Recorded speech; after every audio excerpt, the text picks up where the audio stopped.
ആ ദിവസങ്ങളിൽ മറിയം യൂദയായിലെ മലമ്പ്രദേശത്തുള്ള ഒരു പട്ടണത്തിലേക്ക് തിടുക്കത്തിൽ യാത്ര പുറപ്പെട്ടു.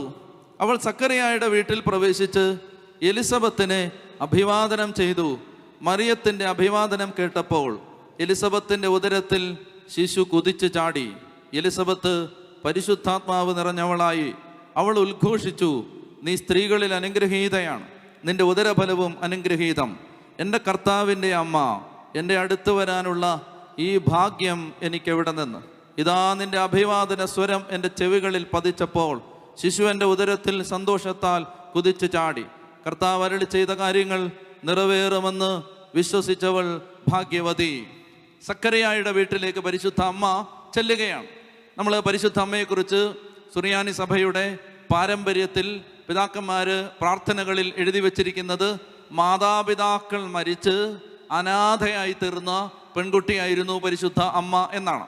നിങ്ങൾ മനസ്സിലാക്കിയിരിക്കേണ്ട ഒരു പ്രധാനപ്പെട്ട കാര്യം നിങ്ങളെ ഞാൻ അറിയിക്കാം. അതായത് വേദപുസ്തകത്തിൽ ഇല്ലാത്ത, ബൈബിളിൽ ഇല്ലാത്ത ഒരുപാട് കാര്യങ്ങൾ 2000 വർഷത്തെ പാരമ്പര്യമുള്ള തിരുസഭയുടെ ഈ പരിശുദ്ധ പാരമ്പര്യത്തിൻ്റെ നിക്ഷേപങ്ങളിൽ ഉണ്ട്. അപ്പം അതുകൊണ്ടാണ് പരിശുദ്ധ കത്തോലിക്ക സഭ സേക്രഡ് സ്ക്രിപ്ചർ, സേക്രഡ് ട്രഡീഷൻ, ഈ 2 തൂണുകളിലാണ് സഭ നിൽക്കുന്നത്. ബൈബിൾ മാത്രം എന്ന ചിന്ത അപ്പസ്തോലിക സഭകളുടെ ചിന്തയല്ല. നിങ്ങൾ മനസ്സിലാക്കിയിരിക്കണം ഇത്. അതായത് ബൈബിളിലെ ചില വാക്യങ്ങൾ എടുത്ത് ഉണ്ടാക്കിയതല്ല സഭ. ഞാൻ പറയുന്ന കാര്യം വളരെ നന്നായി നിങ്ങൾ ശ്രദ്ധിക്കണം. അതായത് സഭ, പരിശുദ്ധ സഭ ബൈബിൾ ക്രോഡീകരിച്ച് ബൈബിളിലെ പുസ്തകങ്ങൾ ഇതൊക്കെയാണ്, ഇത്രയും പുസ്തകങ്ങളാണ് ബൈബിളിലുള്ളത്, ഇതാണ് ബൈബിളിൻ്റെ കാനൻ, ഇത്ര പുസ്തകങ്ങൾ അടങ്ങിയതാണ് ബൈബിൾ എന്ന് പറഞ്ഞ് സഭ ബൈബിൾ ക്രോഡീകരിച്ച് നൽകുന്നത് 4-ാം നൂറ്റാണ്ടിൽ മാത്രമാണ്. ആയിരക്കണക്കിന് എഴുത്തുകളുണ്ട്, പുസ്തകങ്ങളുണ്ട്. യേശുവുമായി ബന്ധപ്പെട്ടത്, യേശുവിൻ്റെ ജീവിതവുമായി ബന്ധപ്പെട്ടത് ആയിരക്കണക്കിന് എഴുത്തുകളുണ്ട്. ഇതിൽ ഏതാണ് ദൈവനിവേശിതം, ഏതാണ് പരിശുദ്ധാത്മ നിവേശത്താൽ എഴുതപ്പെട്ടത്? ഇതാര് തീരുമാനിക്കും? അതാണ് സഭ 4-ാം നൂറ്റാണ്ടിൽ കൂടിയ സഭയുടെ ഔദ്യോഗിക സൂനകദോസിൽ സഭാപിതാക്കന്മാര് ഒരുമിച്ച് കൂടിയിരുന്ന് വിശുദ്ധ അത്തനാസിയോസ് എന്ന് പറയുന്ന സഭാപിതാവിൻ്റെ നേതൃത്വത്തിൽ ഒരുമിച്ച് കൂടിയിരുന്ന് സഭ ഏതാണ് ബൈബിളിലെ പുസ്തകങ്ങൾ അത് തീരുമാനിച്ച് പ്രാർത്ഥിച്ച് അങ്ങനെ ബൈബിൾ, ഇതാണ് ബൈബിളിലെ പുസ്തകങ്ങളുടെ എണ്ണം, അങ്ങനെ സഭയാണ് ബൈബിൾ ക്രോഡീകരിച്ച് നൽകിയത്. നിങ്ങൾ ശ്രദ്ധിക്കേണ്ടത്, അതിന് മുമ്പും സഭയുണ്ടായിരുന്നു. കർത്താവ് ഈശോ മിശിഹ അപ്പസ്തോലന്മാരെല്ലാം അടുത്ത് വിളിച്ചിട്ട്, ഇതാ ഞാൻ പറയുന്ന കാര്യങ്ങളെല്ലാം ഞാൻ ഡിക്റ്റേറ്റ് ചെയ്യുന്നില്ല, നിങ്ങൾ എഴുതി വെക്കൂ, എഴുതിയെടുത്തിട്ട് നിങ്ങൾ ആ എഴുതി വെച്ചതനുസരിച്ച് ഒരു സഭയുണ്ടാക്കൂ എന്ന് പറഞ്ഞല്ല സഭയുണ്ടാക്കിയത്. ആണോ? ഒരു പുസ്തകം എഴുതിയിട്ട് ആ പുസ്തകത്തിൽ പറയുന്നത് പോലെ സഭയുണ്ടാക്കൂ എന്ന് പറഞ്ഞല്ല സഭയുണ്ടായത്. സഭയിലാണ് ബൈബിൾ എഴുതപ്പെട്ടത്. അത് നിങ്ങൾ അറിയണം. യേശുക്രിസ്തുവിൻ്റെ മരണത്തിനും ഉത്ഥാനത്തിനും സ്വർഗാരോഹണത്തിന് ശേഷം 30, 40, 50, 60, 70 വർഷങ്ങൾക്ക് ശേഷമാണ് ഈ പുതിയ നിയമത്തിലെ പുസ്തകങ്ങൾ പലതും എഴുതപ്പെട്ടത്. അത് എഴുതപ്പെടുന്നതിന് മുമ്പും, അത് ബൈൻഡ് ചെയ്യപ്പെടുന്നതിന് മുമ്പും, അത് ക്രോഡീകരിച്ച് പുതിയ നിയമത്തിൽ 27 പുസ്തകങ്ങളെന്ന് തീരുമാനിക്കുന്നതിന് മുമ്പും സഭയാണ് എല്ലാം തീരുമാനിച്ചിരുന്നത്. മനസ്സിലാവുന്നുണ്ടോ? സഭയ്ക്കകത്താണ് ബൈബിൾ എഴുതപ്പെട്ടത്. അപ്പോൾ നമ്മൾ തിരുസഭയുടെ വിശ്വാസം മുഴുവൻ ബൈബിൾ അധിഷ്ഠിതമാണ്. എന്നാൽ ബൈബിളിലെ ചില വാക്യങ്ങൾ അനുസരിച്ചല്ല സഭയുണ്ടാക്കിയിരിക്കുന്നത്. മനസ്സിലാവുന്നുണ്ടോ? ചെത്തി പറഞ്ഞേ ഹല്ലേലൂയ. ഇപ്പോൾ ഉദാഹരണത്തിന് ഏതെങ്കിലും ഒരാൾ ചോദിക്കുകയാണ്, കുഞ്ഞുങ്ങളെ മാമോദീസ മുക്കൂ എന്ന് പറയുന്ന വാക്യം കാണിക്കൂ. കുഞ്ഞുങ്ങളെ മാമോദീസ മുക്കാം എന്ന് പറയുന്ന വാക്യം കാണിക്കൂ. അങ്ങനെ പറഞ്ഞാൽ കുഞ്ഞുങ്ങളെ മാമോദീസ മുക്കൂ എന്ന ഒരു വാക്യം സഭ ഈ പുസ്തകത്തിൽ, സഭയിൽ വിശുദ്ധ നിവേശനം കിട്ടിയവർ എഴുതിയിട്ടില്ല. കാരണം എന്താണ്? കുഞ്ഞുങ്ങളെ മാമോദീസ മുക്കുന്ന ഒരു പതിവ് ഓൾറെഡി അവിടെ ഉണ്ട്. മനസ്സിലാവുന്നില്ലേ? അപ്പം അതുകൊണ്ട് നമ്മൾ ശ്രദ്ധിച്ചിരിക്കേണ്ടത് തിരുസഭയുടെ, ഞാനിത് പറഞ്ഞു വരുന്നത് എന്തിനെന്നറിയാമോ? അതായത് തിരുസഭയുടെ വിശ്വാസം മുഴുവൻ കിടക്കുന്നത് ബൈബിളിലും, വളരെ പ്രധാനപ്പെട്ട, ശ്രദ്ധിക്കുക, തിരുസഭയുടെ വിശ്വാസം മുഴുവൻ കിടക്കുന്നത് ബൈബിളിലും ആരാധനാക്രമത്തിലുമാണ്. ബൈബിളിലും ആരാധനാക്രമത്തിലുമാണ്. കാരണം ആരാധനാക്രമമാണ് ആദ്യം ഉണ്ടായത്. ബൈബിൾ ഉണ്ടാകുന്നതിന് മുമ്പേ ആരാധനയ്ക്കുള്ള പ്രാർത്ഥനകളുണ്ടായി. മനസ്സിലാവുന്നുണ്ടോ? അപ്പോൾ നമ്മൾ സഭയുടെ വിശ്വാസം ശരിക്കും കിടക്കുന്നത് സ്ക്രിപ്ചറിലും ലിറ്റർജിയിലുമാണ്. അത് നമ്മൾ മനസ്സിലാക്കിയിരിക്കണം. അപ്പം അതുകൊണ്ട് പ്രാർത്ഥനകളിൽ എനിക്ക് നന്നായിട്ടതറിയാം. ഞാൻ ഉൾപ്പെട്ട് നിൽക്കുന്ന മലങ്കര സഭയുടെ പ്രാർത്ഥനകൾ യഥാർത്ഥത്തിൽ അർത്ഥം മനസ്സിലാക്കി ചൊല്ലുമ്പോഴാണ് എനിക്ക് ബൈബിളിലെ പല കാര്യങ്ങളും മനസ്സിലായത്. ചേർന്ന് പറഞ്ഞേ ഹല്ലേലൂയ, ഹല്ലേലൂയ. അപ്പം അതുകൊണ്ട് ആരാധനാക്രമം അത് വളരെ പ്രധാനപ്പെട്ടതാണ്. ആരാധനാക്രമം.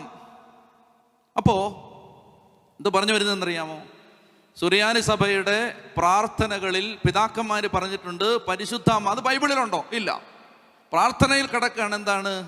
മാതാപിതാക്കന്മാർ മരിച്ച് അനാഥയായി തീർന്ന പെൺകുട്ടിയാണ് പരിശുദ്ധാമ്മ. മാതാപിതാക്കന്മാർ അവളുടെ ചെറുപ്പത്തിലേ മരിച്ചു. അപ്പോൾ അവള് ദേവാലയത്തിലാണ് വളർന്നത്. അത് ദൈവത്തിൻ്റെ ഒരു ക്രമീകരണമായിട്ട് കാണുക. ദേവാലയത്തിലാണ് അവൾ വളരുന്നത്. അപ്പം അങ്ങനെ ജെറുസലേം ദേവാലയത്തിൽ ഇതുപോലെ അനേകം പെൺകുട്ടികൾ ജീവിക്കുന്നുണ്ട്. അതിനെക്കുറിച്ച് പാരമ്പര്യം പറയുന്നത് എങ്ങനെയാണ്? അതായത് കർത്താവ് ഈശോ മിശിഹ എൻ്റെ ഉദരത്തിൽ വന്ന് പിറക്കണമേ എന്ന് പ്രാർത്ഥിച്ച് കാത്തിരുന്ന അനേകം പെൺകുട്ടികൾ ജെറുസലേം ദേവാലയത്തോടനുബന്ധിച്ച് ജീവിച്ചിരുന്നു. ആ കൂട്ടത്തിൽ അപ്പനും അമ്മയും മരിച്ച് ആരും ഇല്ലാത്ത ഈ പെൺകുട്ടിയും ഉണ്ടായിരുന്നു. അപ്പം അങ്ങനെ മാതാപിതാക്കന്മാർ നഷ്ടപ്പെട്ട് ചെറുപ്പത്തിൽ തന്നെ അനാഥയായി തീർന്ന് ദേവാലയത്തിൽ വളർന്ന ഈ പെൺകുട്ടി, അവളുടെ അടുത്തേക്കാണ് ദൈവദൂതൻ വന്നിട്ട് പറയുന്നത്, കൃപ നിറഞ്ഞ മറിയമേ സ്വസ്തി, കർത്താവ് നിന്നോടുകൂടെ, നീ സ്ത്രീകളിൽ അനുഗ്രഹീത, നിന്റെ ഉദരഫലം അനുഗ്രഹീതം. എന്നെ വളരെ ശ്രദ്ധിക്കണം നിങ്ങൾ. നീ ഗർഭം ധരിച്ചൊരു പുത്രനെ പ്രസവിക്കും, നീ അവന് യേശു എന്ന് പേരിടണം, അവൻ വലിയവനായിരിക്കും, അത്യുന്നതന്റെ പുത്രൻ എന്ന് വിളിക്കപ്പെടും. ഇതൊക്കെ പറയുമ്പോൾ മറിയം ചോദിക്കുന്നത് ഇങ്ങനെയാണ്, ഇത് എങ്ങനെ സംഭവിക്കും? ഞാൻ പുരുഷനെ അറിയുന്നില്ലല്ലോ. അറിഞ്ഞിട്ടില്ലല്ലോ എന്നല്ല, അറിയുന്നില്ലല്ലോ. പരിശുദ്ധ സഭയുടെ അടിസ്ഥാന വിശ്വാസങ്ങളിൽ ഒന്നാണ് മറിയം നിത്യകന്യകയാണ്. മറിയം ആരാണ്? നിത്യകന്യകയാണ്. എന്ന് പറഞ്ഞാൽ പരിശുദ്ധ അമ്മയ്ക്ക് മറ്റ് മക്കൾ ഉണ്ടായിരുന്നില്ല. മറ്റ് മക്കളുണ്ടെങ്കിൽ, ഏറ്റവും സിമ്പിൾ ലോജിക്, മറ്റ് മക്കളുണ്ടെങ്കിൽ യോഹന്നാന്റെ കയ്യിലോട്ട് മാതാവിനെ ഏൽപ്പിച്ചു വിടുന്നത് യഹൂദ മതാചാരപ്രകാരം നിയമവിരുദ്ധമാണ്. ഒരു അന്യപുരുഷന്റെ കയ്യിലേക്ക് പെറ്റതള്ളയെ കൊടുത്തു വിടുന്നത് യഹൂദ മതാചാരപ്രകാരം നിയമവിരുദ്ധമാണ്. അപ്പോൾ മറ്റ് മക്കളുണ്ടായിരുന്നെങ്കിൽ, മറ്റ് മക്കളുണ്ടെങ്കിൽ യോഹന്നാനെ ഏൽപ്പിക്കില്ല. അത് അവിടെ നിൽക്കട്ടെ. അപ്പൊ ഇവള് ചോദിക്കുകയാണ്, ഈ അമ്മ ചോദിക്കുക, ഈ പെൺകുട്ടി ചോദിക്കുകയാണ്, ഇതെങ്ങനെ സംഭവിക്കും? ഏതെങ്ങനെ സംഭവിക്കും? പറ. നീ ഗർഭം ധരിക്കും, ഒരു പുത്രനെ പ്രസവിക്കും. അപ്പോഴാ പറയുന്നത് ഇത് എങ്ങനെ സംഭവിക്കും? അതിനാ ഞാൻ നിങ്ങളോട് ചോദിക്കട്ടെ, കല്യാണം ഉറപ്പിച്ച് കല്യാണ തീയതി നിശ്ചയിച്ചിരിക്കുന്ന ഒരു പെൺകുട്ടിയോട് ദൂതം വന്നിട്ട് പറയാണ്, നീ ഗർഭം ധരിക്കും, നീ ഒരു പുത്രനെ പ്രസവിക്കും എന്ന് പറഞ്ഞാൽ അതിനകത്തൊരു ഡൗട്ട് വരേണ്ട കാര്യം എന്താ? കല്യാണം കഴിച്ചാൽ ഗർഭം ധരിക്കില്ലേ? പുത്രനെ പ്രസവിക്കില്ലേ? എങ്ങനെ എഴുതിയിരിക്കുന്നത്? ജോസഫ് എന്ന പുരുഷനുമായി വിവാഹ നിശ്ചയം ചെയ്തിരുന്ന കന്യകയുടെ അടുത്തേക്ക്. അങ്ങനെയല്ലേ പറയുന്നത്? എന്ന് പറഞ്ഞാൽ കല്യാണം ഉറപ്പിച്ചിരിക്കുകയെന്ന്, ഒറ്റ കൊല്ലത്തിനുള്ളിൽ കല്യാണം നടക്കുമെന്ന്. അപ്പൊ ഈ കൊച്ചിന് അറിഞ്ഞൂടെ കല്യാണം കഴിഞ്ഞ് ഇവർ തമ്മിൽ ദാമ്പത്യബന്ധം പുലർത്തി ഇവൾ ഗർഭിണിയായി കുഞ്ഞിനെ പ്രസവിക്കും. അങ്ങനെ വിചാരിച്ചൂടെ? പിന്നെന്തിനാ ഈ ചോദിക്കുന്നേ? ചുമ്മാ ചോദിച്ചാണോ? എന്തെങ്കിലും ചോദിക്കണ്ടെന്ന് വിചാരിച്ച്? അല്ല, അങ്ങനെ ചോദിച്ചാണോ? അങ്ങനെ ചോദിച്ചല്ലെന്ന്. നിങ്ങൾ ശ്രദ്ധിക്കേണ്ടത്, പരിശുദ്ധ അമ്മയ്ക്ക് ഒരിക്കലും മനസ്സിലാവുന്നില്ല ഇതെങ്ങനെ സംഭവിക്കും. ഞാൻ പുരുഷനെ അറിയുന്നില്ല എന്ന് പറഞ്ഞാൽ, എൻ്റെ പ്രിയപ്പെട്ട മക്കളെ, സഭാപിതാക്കന്മാരുടെ മനസ്സിൽ ഈ വചനത്തിന് ഒറ്റ വ്യാഖ്യാനമേ ഉണ്ടായിരുന്നുള്ളൂ. മറിയം നിത്യകന്യകാവ്രതം ദൈവത്തോട് നേർന്നിരുന്ന ആളാണ്. നിത്യകന്യ. അപ്പോൾ ഭാര്യയും ഭർത്താവും അല്ലെങ്കിൽ വിവാഹം കഴിക്കാൻ പോകുന്ന പുരുഷനും ഈ പെൺകുട്ടിയും തമ്മിൽ പരസ്പരം സമ്മതിച്ച് കന്യകാവ്രതം ജീവിതകാലം മുഴുവൻ നിലനിർത്തിയിരുന്ന ഒരു സമ്പ്രദായം അവിടെ ആ കാലഘട്ടത്തിൽ ഉണ്ടായിരുന്നു. പൗലോസ് ശ്രീ അതിനെക്കുറിച്ച് പറയുന്നുണ്ട്. ഇനി കന്യകകളായിട്ട് ജീവിക്കുന്ന ആളുകളെ കുറിച്ച് പറയാന്നൊക്കെ പറഞ്ഞ് പൗലോസ് എഴുതുന്നുണ്ട്. അപ്പൊ ശ്രദ്ധിക്കേണ്ടത്, പരിശുദ്ധ അമ്മ നിത്യ കന്യകാത്വം നേർന്നിരിക്കുന്ന, വ്രതമെടുത്തിരിക്കുന്ന, മനസ്സിലാവുന്ന ഭാഷയിൽ പറഞ്ഞാൽ സിസ്റ്റേഴ്സ് എടുക്കുന്ന പോലെ വ്രതമെടുത്തിരുന്ന ഒരാളാണ്. മനസ്സിലായോ? അപ്പോൾ ആ ആള് ചോദിക്കുകയാണ്, ഇതെങ്ങനെ സംഭവിക്കും? ഞാനൊരു സിസ്റ്ററാണല്ലോ, ഇതെങ്ങനെ സംഭവിക്കും? മനസ്സിലാവുന്നുണ്ടോ? ഇത് ഡാനിയേലച്ചൻ പറയുന്നതല്ല. ഇങ്ങനെയാണ് യോഹന്നാന്റെ ശിഷ്യൻ പോളികാർപ്പിന്റെ ശിഷ്യൻ ഇരണേവൂസ്, ഇങ്ങനെ സഭയിലെ പിതാക്കന്മാര് വേദപുസ്തകത്തെ വ്യാഖ്യാനിച്ചത് ഇങ്ങനെയാണ് എന്ന് പറഞ്ഞാൽ, കർത്താവിനെ കണ്ടവരും കർത്താവിനെ കണ്ട അപ്പസ്തോലന്മാരെ കണ്ടവരും ബൈബിളിനെ വ്യാഖ്യാനിച്ചത് ഇങ്ങനെയാണ്. ഇന്നലെ മുളച്ച തകരകൾ ബൈബിൾ വ്യാഖ്യാനിക്കുന്നത് നമ്മൾ ശ്രദ്ധിക്കരുത്. 2000 വർഷമായിട്ട് സഭ എങ്ങനെയാണ് ഇതിനെ വ്യാഖ്യാനിച്ചത്, അതാണ് നമുക്ക് പ്രമാണം. ചേർന്ന് പറഞ്ഞേ ഹല്ലേലൂയാ, ഹല്ലേലൂയാ, ഹല്ലേലൂയാ. മനസ്സിലായോ? 100 കൊല്ലം മുമ്പുണ്ടായ ഒരു സമ്പ്രദായത്തിൽപ്പെട്ട ഒരു സഭയെന്നൊന്നും വിളിക്കാൻ പറ്റില്ല അതിനെ, ഒരു കൂട്ടത്തിൽപ്പെട്ട ഒരാൾ പറയാണ് ഇതാണ്, അത് നമ്മൾ വിശ്വസിക്കരുത്. 2000 വർഷത്തെ അപ്പസ്തോലിക പാരമ്പര്യമുള്ള തിരുസഭയിൽ ഈ ബൈബിൾ ഭാഗത്തെ എങ്ങനെ, അതാണ് നമ്മൾ ശ്രദ്ധിക്കേണ്ടത്. പോട്ടെ. അപ്പോൾ ഞാൻ പറഞ്ഞു വരുന്നത്, ഈ പരിശുദ്ധ അമ്മ അനാഥയാണ്, ആരുമില്ലാത്ത ആളാണ്. അങ്ങനെ ഇരിക്കുന്ന ഈ പെൺകുട്ടിക്ക്, അങ്ങനെ ഇരിക്കുമ്പോൾ ഇതാ ഒരു ദൈവദൂതന്റെ ദർശനം ഉണ്ടാകുന്നു. അവൻ വന്നിട്ട് പറയാണ്, നീ ഗർഭം ധരിച്ചൊരു പുത്രനെ പ്രസവിക്കും. അപ്പൊ ചോദിച്ചു, ഇതെങ്ങനെ സംഭവിക്കും? ഞാൻ പുരുഷനെ അറിയുന്നില്ലല്ലോ. അപ്പൊ പറഞ്ഞു, പരിശുദ്ധാത്മാവ് നിന്റെ മേൽ വരും, അത്യുന്നതന്റെ ശക്തി നിന്റെ മേൽ ആവസ്യം എന്ന് പറഞ്ഞാൽ ഇതൊരു അതിസ്വാഭാവിക ജനനമാണ്. നിങ്ങൾ ഇനി ഒരല്പം തന്നെ ശ്രദ്ധിക്കുക. നമ്മുടെ ചെറുപ്പക്കാരൊക്കെ വന്നിട്ടുള്ളതുകൊണ്ട് കുറച്ച് സയൻസ് പറയാം. അതായത്, ലോകത്ത് പുരുഷനുമായി ബന്ധപ്പെടാതെ സ്ത്രീ ഗർഭം ധരിച്ച സാഹചര്യങ്ങൾ ലോകത്ത്, എൻ്റെ ഒരു വായനയുടെ അറിവ് ഞാൻ പറയുകയാണ്, ഏതാണ്ട് 7 സംഭവങ്ങളുണ്ട്. മനുഷ്യരും മൃഗങ്ങൾ കേട്ടോ, മെയിൽ റിലേഷൻഷിപ്പ് ഇല്ലാതെ ഗർഭം ധരിച്ച എന്ന് പറഞ്ഞാൽ പുരുഷ സംബന്ധമില്ലാതെ ഗർഭം ധരിച്ച ഏതാണ്ട് 7 സാഹചര്യങ്ങളുണ്ട്. അതിൽ ഈ ശാസ്ത്രജ്ഞന്മാർ പലത് ഐഡൻറ്റിഫൈ ചെയ്തിട്ട് ചിലതൊക്കെ അവർ മാറ്റിയിട്ട് ഒരു 4 കേസ് മാറ്റി വെച്ചിട്ട് ആ 4 കേസിൽ അവരത് സ്ഥിരീകരിച്ചു. ചില പ്രത്യേക സാഹചര്യങ്ങളിൽ സയൻസിന് വിശദീകരിക്കാൻ പറ്റുന്ന ചില വിധത്തിൽ അവരതിനെ അവരതിനെ അംഗീകരിച്ചു. എന്നിട്ട് നിങ്ങൾ മനസ്സിലാക്കണം, പുരുഷ ബന്ധമില്ലാതെ ഒരു സ്ത്രീ ഏതെങ്കിലും ഒരു അതിസ്വാഭാവിക രീതിയിൽ ഗർഭം ധരിച്ചാൽ, ഇന്നേ വരെ ലോകത്ത് സംഭവിച്ചിട്ടുള്ള ഈ കേസുകളിലെല്ലാം എന്തെന്നറിയാമോ, ഈ സ്ത്രീ പ്രസവിക്കുന്നത് സയന്റിഫിക്കലി പറയാവോ, ഒരാണിനെ ആയിരിക്കുമോ പെണ്ണിനെ ആയിരിക്കുമോ? ഒരിക്കലും ഒരാണിനെ പ്രസവിക്കില്ല. മനസ്സിലായോ? ഒരു പുരുഷ ബീജത്തിന്റെ സഹായം ഇല്ലാതെ ഒരു പെൺകുട്ടി ഏതെങ്കിലും ശാസ്ത്രത്തിന് വിശദീകരിക്കാൻ പറ്റുന്ന ഒരു നാച്ചുറൽ റീസണിൽ പ്രഗ്നന്റ് ആയാൽ അത് 101% ഷുവർ അതൊരു പെൺകുട്ടിയായിരിക്കും. മനസ്സിലായോ? അപ്പൊ എന്ന് പറഞ്ഞാൽ ഈ ബൈബിളിൽ പറയുന്ന ഈ സംഭവത്തെ ഒരു ഹ്യൂമൻ റീസൺ കൊണ്ടും വിശദീകരിക്കാൻ പറ്റില്ല. ആൺകുട്ടി ജനിക്കില്ല, അത് ഉറപ്പാണ്. സയന്റിഫിക്കലി, മെഡിക്കലി, ബയോളജിക്കലി ജനിക്കില്ല. ഡോക്ടേഴ്സ് അറിയാവുന്നവരൊക്കെ ഉണ്ട്, ഞാനീ പറയുന്നവർക്ക് പിടികിട്ടും, ജനിക്കില്ല. അപ്പൊ എന്ന് പറഞ്ഞാൽ ലോകത്തെ ഒരു മനുഷ്യന്റെ ഒരു മാപിനി കൊണ്ടും ഒരളവുകോല് കൊണ്ട് അളന്നാലും ഇത് ഒരിക്കലും ഹ്യൂമൻലി പോസിബിൾ അല്ല. അങ്ങനെ കാര്യമാണ് സംഭവിക്കാൻ പോകുന്നത്. പരിശുദ്ധാത്മാവ് നിന്റെ മേൽ വരും, അത്യുന്നതന്റെ ശക്തി നിന്റെ മേൽ ആവസിക്കും, നീ ഗർഭിണിയാവും.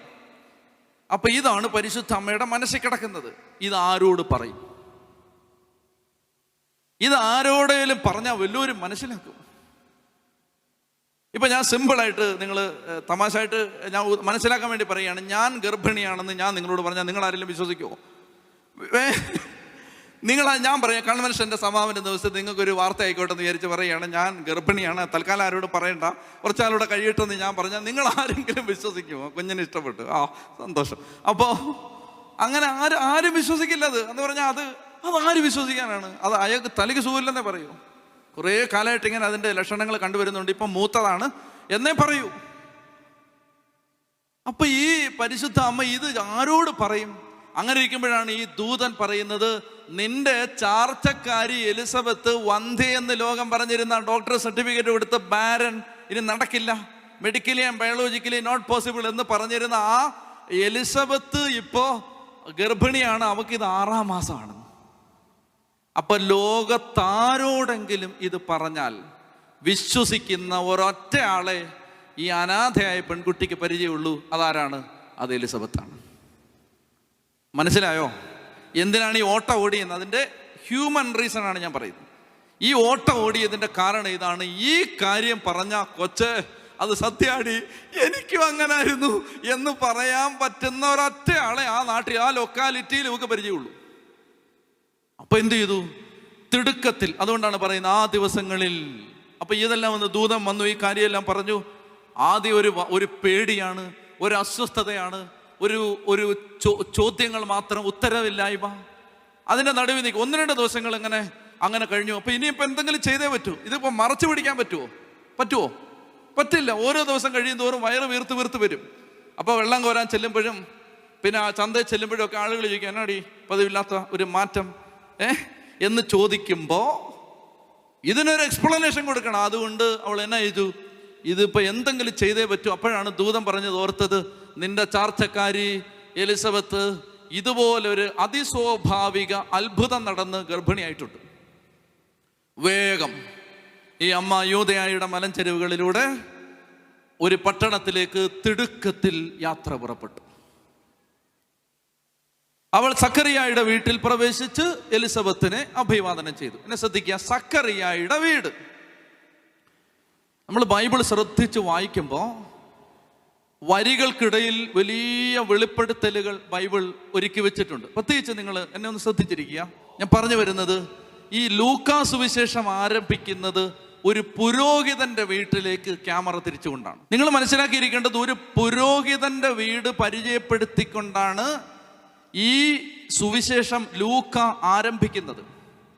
അതിന് കാരണമുണ്ട്. കാരണം എന്താണെന്ന് വെച്ചാൽ, പൗരോഹിത്യം ഒരിക്കലും അവസാനിപ്പിക്കാൻ വേണ്ടി ദൈവം തുടങ്ങിയ ഒരു സംവിധാനം അല്ല.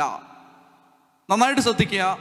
പൗരോഹിത്യം ആരംഭിച്ച സമയത്ത് അഹറോനോടും മോശയോടും ദൈവം പറയുന്നത്, ഇത് നിത്യ പൗരോഹിത്യമാണ് എന്നാണ്. നിത്യ പൗരോഹിത്യം എന്ന് പറഞ്ഞാൽ കുറച്ചു നാൾ കഴിഞ്ഞ് അവസാനിപ്പിക്കാനുള്ള ഒരു പരിപാടിയല്ല. ഇത് നിത്യ പൗരോഹിത്യമാണ്. നിത്യം എന്ന് പറഞ്ഞാൽ ലോകമുള്ള കാലത്തോളം കർത്താവിൻ്റെ സഭയിൽ പൗരോഹിത്യം ഉണ്ടാവും. അപ്പൊ ഈ സക്കറിയ പുരോഹിതന്റെ വീട്ടിലേക്കാണ്, ഈ പുരോഹിതന്റെ വീട്ടിലേക്കാണ് പരിശുദ്ധ അമ്മ ചെല്ലുന്നത്. ഇനി നിങ്ങൾ മനസ്സിലാക്കുക, പരിശുദ്ധ അമ്മ ഒരു പ്രതിസന്ധി വന്നപ്പോൾ പരിശുദ്ധ അമ്മ വളരെ ഞാൻ പറയാൻ പോകുന്നത് വളരെ ശ്രദ്ധിക്കണം. ഒരു പ്രശ്നം, ആ പെൺകുട്ടിയുടെ ജീവിതത്തിൽ ഒരു പ്രശ്നം വന്നപ്പോൾ അവൾ നേരെ ചെന്നത് ഒരു പുരോഹിതന്റെ വീട്ടിലേക്കാണ്. എന്ന് പറഞ്ഞാൽ അവൾ തൻ്റെ വീടായിട്ട് കണ്ടത് ഒരു പുരോഹിതന്റെ വീടാണ്. ഇനി യോഹന്നാന്റെ സുവിശേഷം അവസാനിക്കുമ്പോൾ ഈശോയുടെ മരണത്തിന് ശേഷം പരിശുദ്ധ അമ്മ തൻ്റെ സ്വർഗാരോപണം വരെ ജീവിക്കുന്നത് കർത്താവ് ഈശോ മിശിഹ പൗരോഹിത്യം നൽകി പെസഹാ തിരുനാളിൻ്റെ അന്ന് അഭിഷേകം ചെയ്ത യോഹന്നാൻ എന്ന പുരോഹിതന്റെ വീട്ടിലാണ്. ശ്രദ്ധിക്കുന്നുണ്ടോ? തുടങ്ങിയതും ഒരച്ഛൻ്റെ വീട്ടിലാണ്, ഒടുങ്ങിയതും ഒരച്ഛൻ്റെ വീട്ടിലാണ്. തുടങ്ങിയതും പൗരോഹിത്യത്തോട് ചേർന്നാണ്, തീർത്തതും പൗരോഹിത്യത്തോട് ചേർന്നാണ്. ഇന്നീ അമ്മ ഉള്ളതും പൗരോഹിത്യമുള്ള സഭകളിലാണ്. ഹല്ലേലൂയാ. അതുകൊണ്ട് പരിശുദ്ധ അമ്മ പൗരോഹിത്യാധിഷ്ഠിതമായ സഭയിലേ ഉള്ളൂ. കാരണം അവർക്ക് അമ്മയെ മനസ്സിലാവൂ. ഞാൻ പറയുന്നത് മനസ്സിലാവുന്നുണ്ടോ? അതുകൊണ്ട് എൻ്റെ പ്രിയപ്പെട്ട സഹോദരങ്ങളെ, നമ്മൾ സഭ പഠിപ്പിക്കുന്ന പ്രമാണങ്ങൾ സ്വീകരിക്കുന്ന വ്യക്തികളിൽ ഈ അമ്മയുടെ സ്നേഹം ഉണ്ടാവും. സഭയോട് ചേർന്ന് നിൽക്കാനാണ് ഈ അമ്മ പഠിപ്പിക്കുന്നത്. അപ്പൊ സക്കറിയയുടെ വീട്ടിലേക്ക് കയറി ചെല്ലുകയാണ്. ഇനി സക്കറിയയുടെ വീട്ടിലേക്ക് ചെല്ലുമ്പോൾ പരിശുദ്ധ അമ്മയെ കണ്ട ഉടനെ എലിസബത്ത് ഓടി, പരിശുദ്ധ അമ്മ നേരെ ചെന്നിട്ട് എന്താ 40-ാമത്തെ വാക്യം, അവൾ സക്കറിയയുടെ വീട്ടിൽ പ്രവേശിച്ച് എലിസബത്തിനെ അഭിവാദനം ചെയ്തു. നിങ്ങൾ ശ്രദ്ധിക്കണം, മടുക്കുന്നുണ്ടോ? എലിസബത്തിനെ അഭിവാദനം ചെയ്തു എന്ന് പറഞ്ഞാൽ, അഭിവാദനം ചെയ്തു എന്ന് പറഞ്ഞാൽ നമ്മുടെ നാട്ടിൽ പറഞ്ഞാൽ, നമ്മുടെ നാടൻ ഭാഷയിൽ പറഞ്ഞാൽ നമസ്കാരം. അല്ലെങ്കിൽ ഞങ്ങൾ സ്കൂളിലൊക്കെ പഠിച്ച സമയത്ത് ഗുഡ് മോർണിംഗ് അല്ല പറയുന്നത്, നമസ്തേ. ഇനി അതൊക്കെ പറയാൻ ബുദ്ധിമുട്ടുണ്ടെങ്കിൽ ഗുഡ് മോർണിംഗ്. ഇതാണ് അഭിവാദനം, ഗ്രീറ്റിംഗ് എന്ന് പറഞ്ഞാൽ that is A casual greeting, ഒരു സാധാരണ അഭിവാദനം. അല്ലാതെ പരമപരിശുദ്ധനായ ദൈവം, എലിശബ പുണ്യമതി അമ്മ അങ്ങനൊന്നുമല്ല, സോളം ബ്ലെസ്സിംഗ് ഒന്നും അല്ല, മറിച്ച് ചുമ്മാ എന്നാ ഉണ്ടാമച്ചി, അതാണ്. അപ്പൊ അങ്ങനൊരു വാക്ക് പറയുമ്പോൾ മറിയത്തിന്റെ അഭിവാദനം കേട്ടപ്പോൾ എലിസബത്തിന്റെ ഉദരത്തിൽ ശിശു കുതിച്ചു ചാടി, അവൾ പരിശുദ്ധാത്മാവ് നിറഞ്ഞവളായി. ഇതാണ് ഈ അമ്മ അടുത്ത് നിന്നാലുള്ള ഗുണം. പരിശുദ്ധ അമ്മ അടുത്ത് വന്നിട്ട് അമ്മച്ചീന്ന് വിളിച്ച ഉടനെ പെട്ടെന്ന് അവള് പരിശുദ്ധാത്മാവ് നിറഞ്ഞവളായി. അതായത് നിങ്ങൾക്ക് പ്രാർത്ഥിക്കാൻ പറ്റുന്നില്ല, വിശ്വാസം നഷ്ടപ്പെട്ടു പോകുന്നു, നിങ്ങൾക്ക് വിശുദ്ധി പാലിക്കാൻ പറ്റുന്നില്ല, പരാജയപ്പെട്ട് ഏത് സന്ദർഭത്തിലും അതിനുള്ള മർമ്മപ്രധാനമായ ഒരായുധമാണ് ഒരു ജപമാല എടുക്കുക, ഒരു 10 നന്മ നിറഞ്ഞ മറിയം വിശ്വാസത്തോടെ ചൊല്ലുക. അപ്പ പരിശുദ്ധാത്മാവ് ജ്വലിക്കും. പരിശുദ്ധാമ്മയും പരിശുദ്ധാത്മാവും തമ്മിൽ അഭേദ്യമായ ബന്ധമുണ്ട്. പുതിയ നിയമത്തിൽ ആദ്യമായി പരിശുദ്ധാത്മാവ് ഇറങ്ങി വരുന്നത് പരിശുദ്ധ അമ്മയിലാണ്. ഉദാഹരണത്തിന്, കാരണം മറിയം ചോദിച്ചു, ഇതെങ്ങനെ സംഭവിക്കും, ഞാൻ പുരുഷനെ അറിയുന്നില്ലല്ലോ. ദൂതൻ മറുപടി പറഞ്ഞു, ലൂക്കാ 1:35, പരിശുദ്ധാത്മാവ് നിന്റെ മേൽ വരും, അത്യുന്നതന്റെ ശക്തി നിന്റെ മേൽ ആവസിക്കും. അപ്പോൾ യേശു ജനിച്ചു എങ്കിൽ അത് ആരുടെ പ്രവൃത്തിയാണ്? പരിശുദ്ധാത്മാവിന്റെ പ്രവൃത്തിയാണ്. അപ്പോൾ പരിശുദ്ധാത്മാവ് പരിശുദ്ധ അമ്മയിൽ ഇറങ്ങി വന്നപ്പോഴാണ് വചനം മാംസമായത്. അങ്ങനെയാണെങ്കിൽ പുതിയ നിയമത്തിൽ ആദ്യമായി പരിശുദ്ധാത്മാവ് നിറഞ്ഞത് പരിശുദ്ധ അമ്മയാണ്. പരിശുദ്ധ അമ്മ പരിശുദ്ധാത്മാവ് നിറഞ്ഞിട്ട് ഈ എലിസബത്തിന്റെ അടുത്തേക്ക് ചെന്ന് എലിസബത്തിനോട് മിണ്ടിയപ്പോൾ തന്നെ എലിസബത്തിന്റെ മേൽ പരിശുദ്ധാത്മാവ് വന്നു. ഞാൻ പറഞ്ഞു വരുന്നത്, ജപമാലയൊക്കെ ഒരിക്കലും മുടക്കരുതെന്ന് പറയുന്നത് അതുകൊണ്ടാണ്. ജപമാല പ്രാർത്ഥന ചൊല്ലുമ്പോൾ പരിശുദ്ധാത്മാവ് നമ്മളിൽ, കൂദാശകളിലൂടെ വന്ന പരിശുദ്ധാത്മാവ് നമ്മളിൽ കത്തിജ്വലിക്കും. പറഞ്ഞേ ഹല്ലേലൂയാ, ഹല്ലേലൂയാ. മറിയത്തിന്റെ അഭിവാദനം കേട്ടപ്പോൾ എലിസബത്തിന്റെ ഉദരത്തിൽ ശിശു കുതിച്ച് ചാടി, അവൾ പരിശുദ്ധാത്മാവ് നിറഞ്ഞവളായി. അവൾ പറഞ്ഞു, നീ സ്ത്രീകളിൽ അനുഗ്രഹീത, നിന്റെ ഉദരഫലം അനുഗ്രഹീതം. നന്മ നിറഞ്ഞ മറിയമേ എന്ന പ്രാർത്ഥന പരിശുദ്ധ സഭ നമുക്ക് നൽകിയ പ്രാർത്ഥനകളിൽ ഏറ്റവും ശക്തമായ പ്രാർത്ഥനകളിൽ ഒന്നാണ് ഈ പ്രാർത്ഥന, നന്മ നിറഞ്ഞ മറിയമേ എന്ന പ്രാർത്ഥന. അപ്പം അതുകൊണ്ട് വേഗം ഞാനൊരു 10 മിനിറ്റ് എടുത്ത് ഈ പ്രാർത്ഥന എന്താണ്, ഇതിൻ്റെ ആദ്യത്തെ ഭാഗം നന്മ നിറഞ്ഞ മറിയമേ അല്ലെങ്കിൽ കൃപ നിറഞ്ഞ മറിയമേ സ്വസ്തി, കർത്താവ് നിന്നോടുകൂടെ. ആര് ആരോട് പറഞ്ഞു? ഇതാര് ആരോട് പറഞ്ഞു? ബൈബിളിൽ ഇങ്ങനെ ഒരു വചനമുണ്ടോ? കൃപ നിറഞ്ഞ മറിയമേ സ്വസ്തി, കർത്താവ് നിന്നോടുകൂടെ. ആര് ആരോട് പറഞ്ഞു? ഗബ്രിയേൽ മാലാഖ പരിശുദ്ധ അമ്മയോട് പറഞ്ഞു. അടുത്തത്, നീ സ്ത്രീകളിൽ അനുഗ്രഹീത, നിന്റെ ഉദരഫലം അനുഗ്രഹീതം. ആര് ആരോട് പറഞ്ഞു? ആരോട് പറഞ്ഞു? എലിശബ പുണ്യവതി എലിസബത്ത് ആരോട് പറഞ്ഞു? പരിശുദ്ധ അമ്മയോട് പറഞ്ഞു. അപ്പൊ ഇത് രണ്ടും പറഞ്ഞത് പരിശുദ്ധ അമ്മയോടാണ്. 2 പേരാണ് പറഞ്ഞത്. ഒന്ന് ഗബ്രിയേൽ ദൂതൻ, 2 എലിസബത്ത്. ഇനി എന്നെ ഒന്ന് ശ്രദ്ധിക്കാം. ഗബ്രിയേൽ മാലാഖ പോസ്റ്റ്മാനാണ്. പോസ്റ്റ്മാൻ. പണ്ട് കത്തെഴുതുന്ന കാലത്ത്, എനിക്കിപ്പോഴും കത്തുകൾ വരാറുണ്ട്, കുറച്ചൊക്കെ മറുപടി അയക്കാറുണ്ട്. അപ്പോൾ ഈ കത്തുകൾ വരുന്ന കാലത്ത്, അല്ലെങ്കിൽ കത്തെഴുതിക്കൊണ്ടിരിക്കുന്ന കാലത്ത്, ഇപ്പോൾ വിദേശത്ത് ഗൾഫിലോ അമേരിക്കയിലോ ജോലി ചെയ്യുന്ന ഭർത്താവ് ഭാര്യയ്ക്ക് എഴുതുന്ന കത്ത്, ആ കത്ത് കൊണ്ടുവരുന്ന ആളാണ് പോസ്റ്റ്മാൻ. അപ്പോൾ കത്ത് കൊണ്ടുവരുന്ന പോസ്റ്റ്മാൻ ആണ് ഗബ്രിയേൽ മാലാഖ. ഇവിടെ ആരാണ് ആർക്ക് കത്തയച്ചത്? ഗബ്രിയേൽ മാലാഖ എന്ന പോസ്റ്റ്മാനെ, ഗബ്രിയേൽ ദൂതനെ ആരാണ് അയച്ചത്? പിതാവായ ദൈവമാണ്.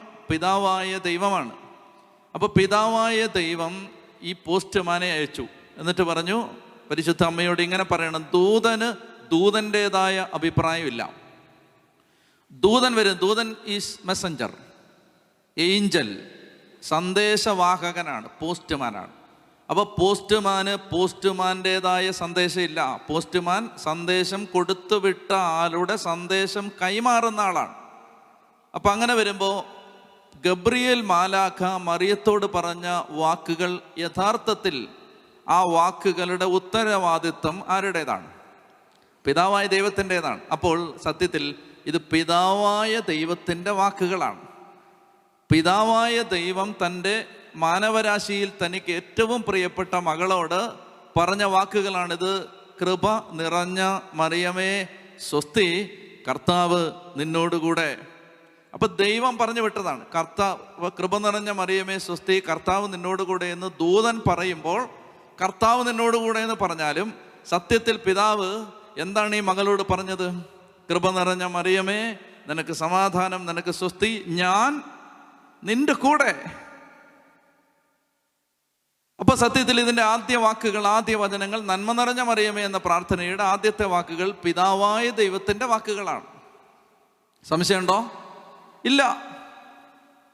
ഇനി എലിസബത്ത് പരിശുദ്ധ അമ്മയോട് പറയുന്നു, നീ സ്ത്രീകളിൽ അനുഗ്രഹീതയാണ്, നിന്റെ ഉദരഫലം അനുഗ്രഹീതമാണ്.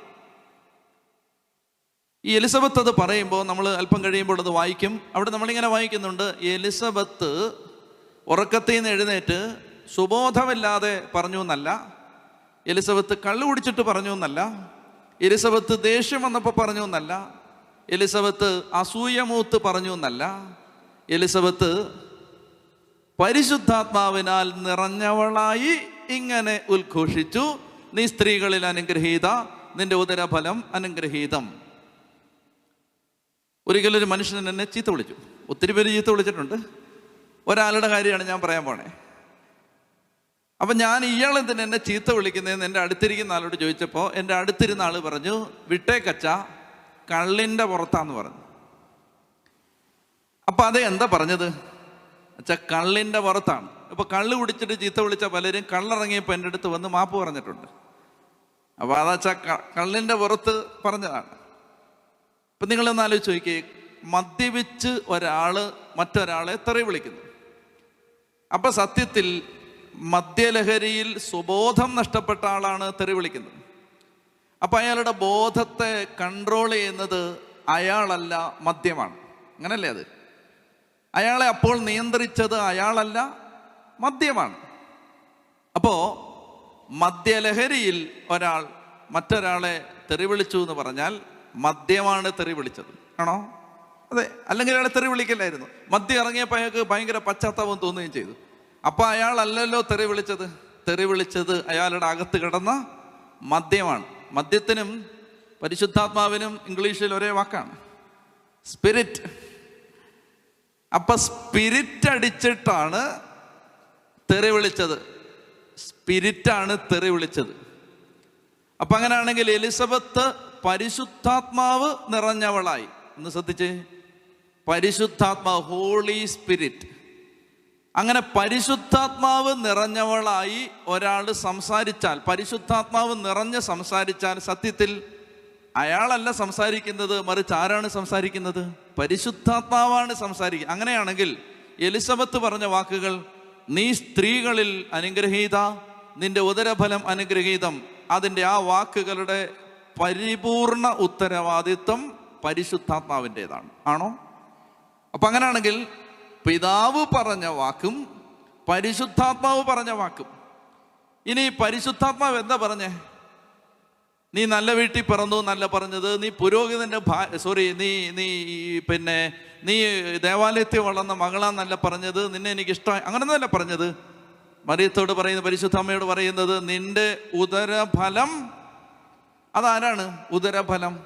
ഈശോയാണ്. അപ്പൊ പിതാവ് പരിശുദ്ധാത്മാവ് പുത്രനുമായി പുത്രനെ ബന്ധപ്പെടുത്തി സംസാരിച്ച വാക്കുകളാണിത്. എന്ന് പറഞ്ഞാൽ ഇത് ത്രിത്വത്തിൻ്റെ വാക്കുകളാണിത്. സത്യ ത്രിയേക ദൈവത്തിൻ്റെ രക്ഷാകര പുതിയ നിയമത്തിലെ രക്ഷ ആരംഭിക്കുമ്പോൾ ആ രക്ഷയുടെ ആരംഭവാക്കുകളാണിത്. രക്ഷ ആരംഭിക്കുന്നത് സത്യത്തിൽ രക്ഷാ നിത്യതയിലെ ആരംഭിച്ചതാണ്. പക്ഷേ പുതിയ നിയമത്തിൽ യേശുക്രിസ്തുവിൻ്റെ ജനനത്തോടുകൂടി രക്ഷയുടെ ഒരു പുതിയ അധ്യായം വിരിക്കപ്പെടുമ്പോൾ, രക്ഷയുടെ പുതിയൊരു അധ്യായം തുറക്കുമ്പോൾ ആ അധ്യായത്തിലെ ആരംഭവാക്കുകളാണിത്. കൃപ നിറഞ്ഞ മറിയമേ സ്വസ്തി, കർത്താവ് നിന്നോടുകൂടെ, നീ സ്ത്രീകളിൽ അനുഗ്രഹീത, നിന്റെ ഉദരഫലം അനുഗ്രഹീതം. അപ്പൊ ഇത് ദൈവത്തിൻ്റെ വാക്കുകളാണ്. രക്ഷ ആരംഭിക്കാൻ ദൈവം ഉപയോഗിച്ച വാക്കുകളാണ്. അതുകൊണ്ടാണ് ഈ വാക്കുകളെ സാത്താൻ അത്രമേൽ ഭയപ്പെടുന്നത്. പിശാചുകളെ ബഹിഷ്കരിക്കുന്ന ശുശ്രൂഷ ചെയ്യുന്ന വൈദികര് എഴുതുകയും പറയുകയും ചെയ്ത അനേകം ടെസ്റ്റിമണികളിൽ ഇങ്ങനെയുണ്ട്. കഠിനമായ പൈശാചിക ബാധകൾ ആവേശിച്ചിരിക്കുന്ന വ്യക്തികളിൽ നിന്ന് പിശാചിനെ പുറത്താക്കുന്ന സമയത്ത് ഈ നന്മ നിറഞ്ഞ മറിയമേ എന്ന പ്രാർത്ഥന ചൊല്ലിയാൽ അത് എത്ര മാത്രമാണ് സാത്താൻ ഭയപ്പെടുന്നതെന്ന് സാത്താൻ ആ സമയത്ത് പറയും. ഗബ്രിയേൽ അമോർത്ത് എന്ന് പറയുന്ന റോമിലെ ഔദ്യോഗിക എക്സോർസിസ്റ്റ്, അദ്ദേഹത്തിൻ്റെ പുസ്തകത്തിൽ എഴുതിയിട്ടുണ്ട്, ഒരിക്കൽ സാത്താൻ ആവേശിച്ച ഒരാളിങ്ങനെ വിളിച്ചു പറഞ്ഞു, ആ പ്രാർത്ഥന നിർത്തുക. എന്തുകൊണ്ട് നിർത്തണം? അപ്പോൾ പറഞ്ഞു, ഒരാണി എൻ്റെ നെറ്റി വെച്ച് ചുറ്റിക കൊണ്ട് അടിക്കുന്നത് പോലാണ് എനിക്ക് തോന്നുന്നത് നിങ്ങൾ ആ പ്രാർത്ഥന ചൊല്ലുമ്പോൾ. പറഞ്ഞേ ഹല്ലേലൂയാ. എൻ്റെ പ്രിയപ്പെട്ടവരെ, അതുകൊണ്ട് ഈ പ്രാർത്ഥന അതിശക്തമാണ്. ഇത് രക്ഷയുടെ ആരംഭവാക്കുകളാണ്. ഇനി പരിശുദ്ധ മറിയമേ തമ്പുരാന്റെ അമ്മേ, ഈ തമ്പുരാന്റെ അമ്മ എന്നാരാ പറഞ്ഞേ? അത് എലിസബത്താ പറഞ്ഞേ. എൻ്റെ കർത്താവിൻ്റെ അമ്മ എൻ്റെ അടുത്ത് വരാനുള്ള ഈ ഭാഗ്യം, ലൂക്ക 1:42, എൻ്റെ കർത്താവിൻ്റെ അമ്മ എൻ്റെ അടുത്ത് വരാനുള്ള ഈ ഭാഗ്യം എനിക്ക് എവിടെ നിന്ന്? അപ്പോൾ പരിശുദ്ധ മറിയമേ തമ്പുരാന്റെ അമ്മേ. ഇപ്പം ഇത്രയും തിരുവചനം. ഇനി അടുത്ത എന്താണ്? പാപികളായ ഞങ്ങൾക്ക് വേണ്ടി ഇപ്പോഴും ഞങ്ങളുടെ മരണസമയത്തും തമ്പുരാനോട് അപേക്ഷിച്ചു കൊള്ളണമേ, ആമേൻ. പാപികളായ ഞങ്ങൾക്ക് വേണ്ടി. ലോകത്തെന്തോരം പാപികളുണ്ട് പറ. നിങ്ങളുടെ ഒരു കണക്കനുസരിച്ച് ലോകത്ത് എന്തോരം പാപി, ഒരു 800 കോടി മനുഷ്യരുള്ള ലോകത്ത് എന്തോരം പാപികളുണ്ടാവും? ആ 800 കോടി പാപികളും ഉണ്ട്. അമ്മച്ചി പറഞ്ഞാണ് കറക്റ്റ്, 800 കോടി പാപികളുണ്ട്. അപ്പൊ അങ്ങനെയാണെങ്കിൽ ഈ പ്രാർത്ഥന വേണമെങ്കിൽ ഇങ്ങനെ ചൊല്ലാം. എന്താണ്? പരിശുദ്ധ മറിയമേ തമ്പുരാന്റെ അമ്മേ, ലോകത്തുള്ള എല്ലാ മനുഷ്യർക്കും വേണ്ടി തമ്പുരാനോട് അപേക്ഷിച്ച് കൊല്ലണമേ. അങ്ങനെ ചൊല്ലിക്കൂടെ? കാരണം രണ്ടും കറക്റ്റാണ്. ലോകത്ത് എത്ര മനുഷ്യരുണ്ടോ അത്രയും പാപികളുണ്ട്. അങ്ങനെയാണെങ്കിൽ ഈ പ്രാർത്ഥനയുടെ സാരാംശത്തിൽ ഇങ്ങനെ പ്രാർത്ഥിക്കാം: പരിശുദ്ധ മറിയമേ തമ്പുരാന്റെ അമ്മേ, ലോകത്തുള്ള എല്ലാ ദൈവത്തിൻ്റെ മക്കൾക്കും വേണ്ടി തമ്പുരാനോട് അപേക്ഷിച്ച് കൊള്ളണമേ എന്ന് പറഞ്ഞാൽ, ഈ നന്മ നിറഞ്ഞ മറിയമേ എന്ന പ്രാർത്ഥനയുടെ രണ്ടാം ഭാഗം ലോകം മുഴുവനും വേണ്ടിയുള്ള മധ്യസ്ഥ പ്രാർത്ഥനയാണ്. ലോകം മുഴുവനും വേണ്ടി ഒരൊറ്റ സെന്റൻസിൽ മധ്യസ്ഥം വഹിക്കാൻ നിങ്ങൾ ആഗ്രഹിക്കുന്നെങ്കിൽ ഒരു നന്മ നിറഞ്ഞ മറിയം ചൊല്ലിയാൽ മതി. അപ്പൊ പിതാവായ ദൈവത്തിന് സന്തോഷം. നിങ്ങളൊന്ന് ആലോചിച്ചേക്ക്, ഞാൻ പറഞ്ഞ ഒരു ഡയലോഗ് വേറെ ആരെങ്കിലും പറയുമ്പോൾ എനിക്ക് ഭയങ്കര സന്തോഷമായിരിക്കും. എന്നിട്ട് ഞാൻ പറയും ഞാനാണ് അത് പറഞ്ഞതെന്ന് പറയും. ഞാൻ പറഞ്ഞൊരു വാചകം നിങ്ങൾ ആരെങ്കിലും ഉദ്ധരിച്ചാൽ ഞാൻ പറയും എനിക്ക് ഭയങ്കര സന്തോഷം, ഞാൻ പറഞ്ഞ അതെന്ന് ഞാൻ ഉള്ളിലെങ്കിലും പറയും.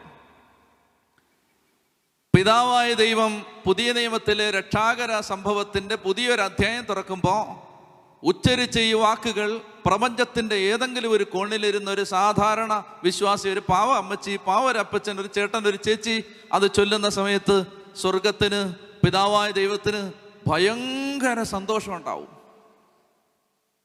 കാരണം ഈശോയെ ഈ ലോകത്തിലേക്ക് പറഞ്ഞയക്കാൻ തെരഞ്ഞെടുത്ത പരിശുദ്ധ അമ്മയോട് പിതാവ് പറഞ്ഞ വാക്കാണത്. സർവശക്തനായ ദൈവത്തിൻ്റെ വാക്കുകളാണത്. എൻ്റെ പ്രിയപ്പെട്ടവര്, വഴിയെ പോയ ആരെങ്കിലും അത് ചൊല്ലരുതെന്ന് പറഞ്ഞു എന്ന് പറഞ്ഞ് നിങ്ങളത് ചൊല്ലാതിരിക്കുന്നത് വലിയ കഷ്ടമാണ്. കണ്ണ് തുറക്കപ്പെടാത്ത മനുഷ്യർക്ക് അത് മനസ്സിലാവില്ല. ഇത്രയും ശക്തമായൊരു പ്രാർത്ഥന. അതുകൊണ്ട് ഉച്ചത്തിൽ ചൊല്ലിയാലോ? പിതാവിൻ്റെ വാക്കുകൾ, പുത്രൻ്റെ വാക്കുകൾ, പരിശുദ്ധാത്മാവിൻ്റെ വാക്കുകൾ, ലോകം മുഴുവനും വേണ്ടിയുള്ള മധ്യസ്ഥ പ്രാർത്ഥന. വലതുകരം ഉയർത്തി ലോകം മുഴുവനിലേക്കും, ഈ കൺവെൻഷൻ പന്തലിൽ നിന്ന് ഈ ദേശത്തേക്ക് മുഴുവൻ, ലോകം മുഴുവനിലേക്കും, എല്ലാ ജാതി മതസ്ഥരിലേക്കും കർത്താവിൻ്റെ കൃപയൊഴുകാൻ ആഗ്രഹിച്ചുകൊണ്ട് ഉച്ചത്തിൽ ചൊല്ലാം. നന്മ നിറഞ്ഞ മറിയമേ സ്വസ്തി, കർത്താവ് അങ്ങയുടെ കൂടെ, സ്ത്രീകളിൽ അങ്ങ് അനുഗ്രഹിക്കപ്പെട്ടവളാകുന്നു. അങ്ങയുടെ ഉദരത്തിൻ ഫലമായ ഈശോ അനുഗ്രഹിക്കപ്പെട്ടവനാകുന്നു. പരിശുദ്ധ മറിയമേ തമ്പുരാൻ്റെ അമ്മേ, പാപികളായ ഞങ്ങൾക്ക് വേണ്ടി ഇപ്പോഴും ഞങ്ങളുടെ മരണസമയത്തും തമ്പുരാനോട് അപേക്ഷിച്ചു വരണമേ. ആമേൻ. ഹല്ലേലൂയ. അപ്പോൾ അതുകൊണ്ട് നമ്മൾ ഈ പ്രാർത്ഥന എപ്പോഴും ചൊല്ലണം, കൂടെ ചൊല്ലണം, എല്ലാ ദിവസവും ചൊല്ലണം. ജപമാല ചൊല്ലുന്നുണ്ട്, അത് മുടക്കാൻ പാടില്ല.